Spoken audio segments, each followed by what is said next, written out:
대단히 이기적이고 범죄적인 계산이에요. 그들이 평생 검사, 평생 판사 안 한다는 거죠. 그 다음에 노후를 생각하면 정치권으로 나가든 로펌으로 가든 대기업 측의 고문으로 가게 되는 경우가 많습니다. 삼성 특검을 했던 조준웅 검사 같은 경우 아들이 삼성에 취직을 했잖아요. 도대체가 기본이 안 돼 있는 거죠. 초등학교식의 정의도 없는 겁니다. 당시 수사를 맡았던 조준웅 특검에 대한 이야기를 드릴 텐데요. 조준웅이 이 수사 결과를 발표하면서 이건희를 구속하지 않습니다. 구속하지 않는 사유를 이렇게 소개를 하죠. 범죄 사실은 배임 행위로 인한 이익이나 부당한 세액이 모두 천문학적인 거액으로서 법정형이 무거운 중죄에 해당하지만 장기간 내재되어 있던 불법 행위를 현 시점에서 엄격한 법의 잣대를 제단하여 형사상 범죄를 처단한 것으로 그 주식 구성원의 개인적 탐욕에서 비롯된 전형적인 배임 주색 고탈 범죄와는 다른 측면이 있다. 평등한 법 적용이 그 법의 적용을 받는 대상이 갖고 있는 개별적 특수성이나 시대적 상황 등 다른 요소는 전혀 외면한 채 기계적으로 똑같이 적용하는 것은 아니라고 본다. 이렇게 얘기를 했습니다. 조금 쉽게 이야기를 해보겠습니다. 이건희의 범죄 사실은 무거운 중죄예요. 조준웅이 보기에도요. 일반인들과 똑같이 평등하게 법을 적용해서는 안 된다. 이게 결론입니다. 죄는 미워하되 죄인이 이건희라면 미워하지 말라. 뭐 이런 뜻인 겁니다. 지금요. 그래서 그 결과 이건희 불구속 기소. 특검 후보가 3명이 올라간 걸로 제가 기억을 했어요. 이 3명의 후보 중에 조준웅을 특별검사로 정한 사람이 노무현 대통령이었습니다. 도대체 저 따위 인물이 특검에 임명된 이유가 뭐냐?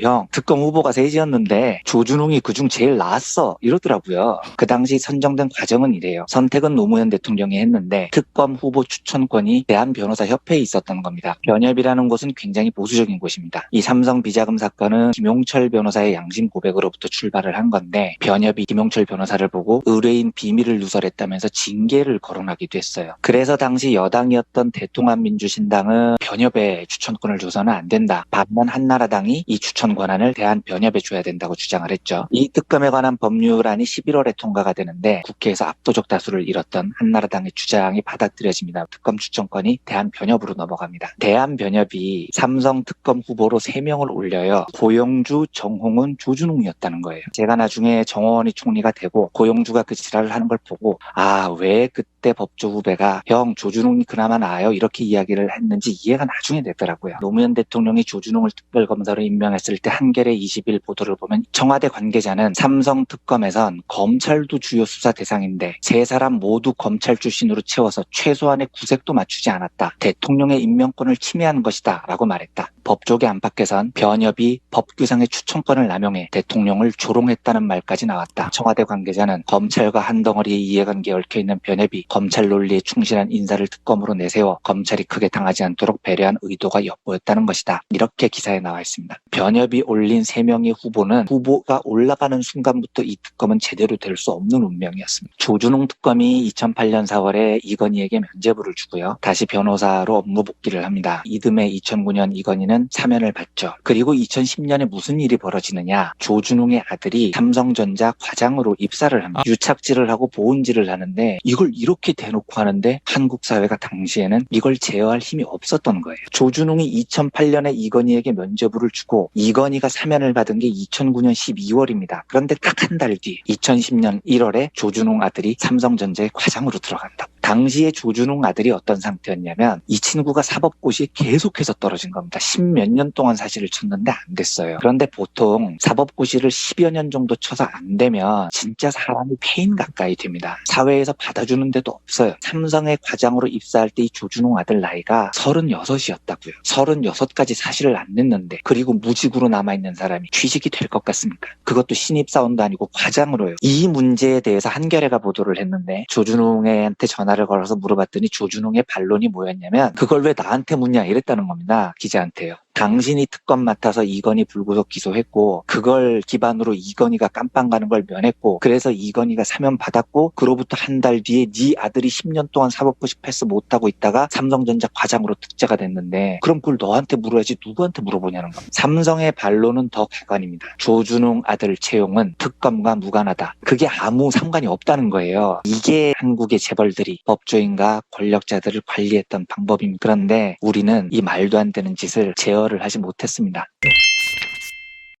핵심은 공판 중심주의라는 형사소송법의 기본 원칙이거든요. 모든 범죄 사건과 관련된 이야기와 증거들은 공판정에 다 내놔지고 공판정에서 다뤄져야 한다는 원칙인데요. 너무나 단순하고 간단하고 문제가 없잖아요. 우리 학계나 법조계에서도 늘 공판 중심주의가 옳다고 이야기해왔어요. 그런데도 실제로는 공판정이 아닌 검사의 수사 단계에서 모든 것들이 끝나고 검사가 추려서 자기가 필요한 것만 법정에 내놓고 있단 말이에요. 이번 용산 참사 관련된 수사 기록도 안 내놓고 있잖아요.